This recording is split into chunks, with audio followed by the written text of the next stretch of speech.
Olá, queridos, graça e paz da paz do nosso Senhor e Salvador Jesus Cristo. Eu me chamo Everaldo Silva, seja muito bem-vindo a esse canal. Nesse vídeo falaremos sobre a parábola da candeia, o que o nosso Senhor Jesus Cristo ensinou para os seus seguidores e o que podemos tirar dos ensinamentos bíblicos para a nossa vida, a qual o nosso Senhor Jesus Cristo passou para os seus discípulos e todos aqueles que os seguiam. Se você não é inscrito no canal, olha, aproveita esse momento aqui embaixo, se inscrevendo, dando aquele joinha, compartilhando para que vidas sejam alcançadas e edificadas pela palavra do Senhor.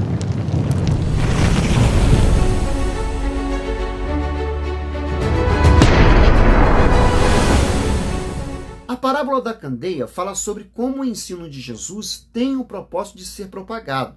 Essa parábola de Jesus está registrada nos evangelhos sinóticos, Marcos 4, Lucas 8 e Mateus 5.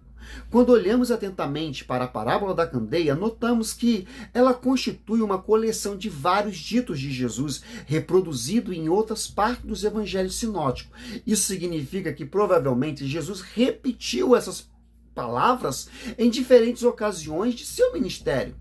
Candeia, alqueire, canivelador. Na parábola da candeia, Jesus falou que ninguém coloca uma candeia acesa debaixo de um alqueire ou de uma cama. Em outras parábolas, melhor dizendo, Jesus frequentemente usava elementos da vida cotidiana para comunicar, ou seja, um princípio espiritual. Isso significa, ou fica muito claro, na parábola da candeia. O pano de fundo dessa parábola é uma típica casa da Galileia, no primeiro século, meus irmãos. As casas eram iluminadas por candeias. Uma candeia, basicamente, era uma pequena vasilha feita de barro, meus irmãos, como uma espécie de argola. E um dos lados, de uma forma ou da outra, da extremidade, que acomodava um pavio molhado numa porção de óleo, no óleo de oliveira, que servia de combustível para aquela candeia, para que a candeia permanecesse acesa. Em outras palavras, as candeias eram lâmpadas que iluminavam as casas no tempo de Jesus.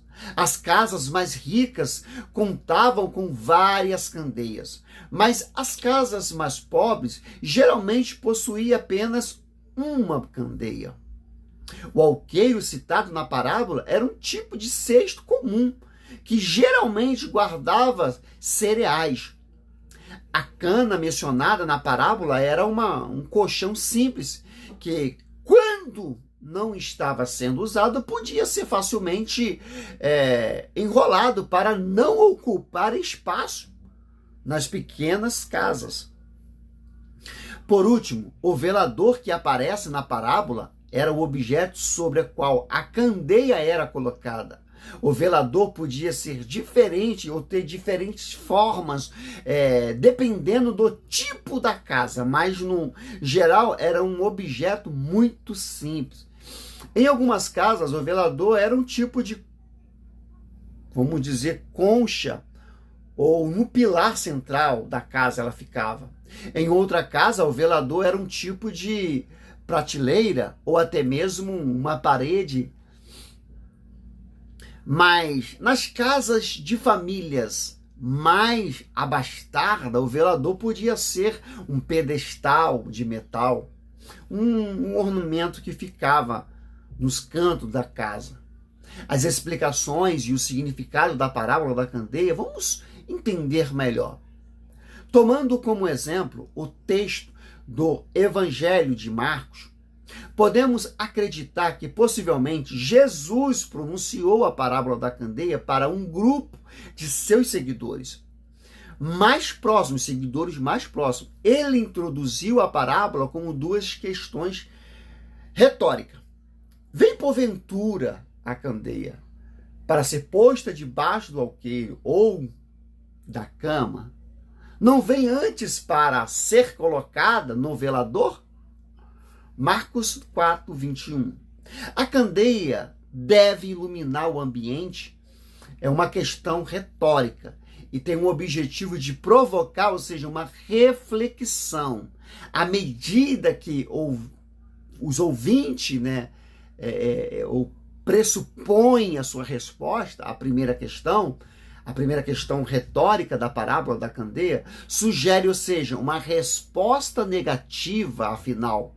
Não faz sentido acender uma lâmpada para depois escondê-la debaixo de uma cama ou de um cesto. Já que na segunda questão sugere uma resposta positiva, ou seja,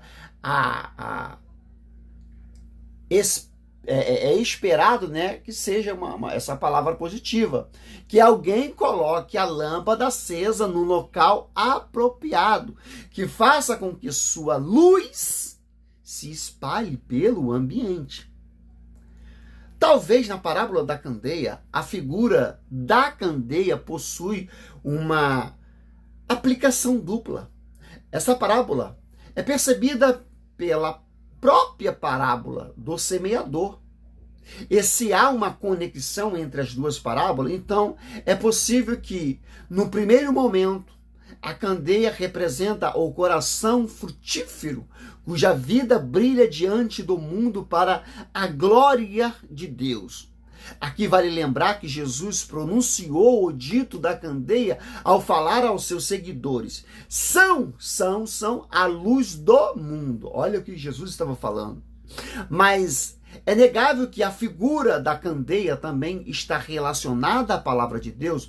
Nós sabemos que os cristãos são luz em si, mas refletem, ou seja, o brilho daquele que a própria luz, que é o verbo de Deus, o que produz o brilho da vida do crente, é a palavra de Deus. O salmista escreve: lâmpada para os meus pés é a tua palavra, e luz para o meu caminho. Salmos 19, 150. Nesse sentido, os cristãos devem ser instrumento através dos quais a luz do evangelho pode iluminar os pecadores. Os verdadeiros seguidores de Cristo são aqueles que têm sua vida controladas pela palavra de Deus e testemunha aos homens que, de fato, Cristo é a luz do mundo. Abastecido pela palavra, os crentes podem fazer brilhar a verdade de Deus no mundo. Nada fica oculto em conexão com um raciocínio da candeia que deve ficar exposta para iluminar o ambiente. Jesus disse, pois nada está oculto, senão pode ser manifesto.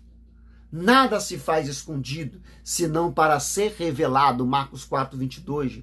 Essa frase traz um paralelismo hebraico que indica que o propósito, melhor dizendo, é o último algo que está escondido e que seja finalmente revelado.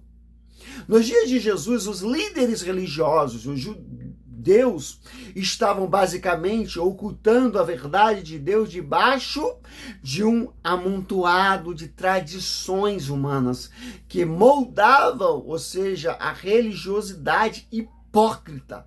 Mas a verdade pura de Deus deve brilhar. Então é possível que, ao usar esse paralelismo, Jesus estivesse enfatizando a realidade de que o seu ensino não tinha um propósito de ficar escondido. A progressão do ministério de Cristo deixou claro que ele não havia vindo ao mundo para ocultar a verdade, mas para torná-la conhecida àqueles que ouvem. Daí a exortação: se alguém tem ouvido, ouça. No outro sentido, agora na esfera das articulações humanas, também é possível dizer que a luz da verdade de Deus ela é comunicada aos crentes. Nada permanecerá oculto a quem pensa enganosamente que pode esconder seus pensamentos, seus planos, palavras, ações. mas no dia do juízo todas as coisas serão reveladas e serão medidas sobre o prumo da vontade de Deus revelada. A responsabilidade diante da luz, por fim, a sequência de ditos da parábola da candeia termina com a advertência de Jesus. Atentai no que ouve, com a medida com que tiveste medido, vós medirão também a vós.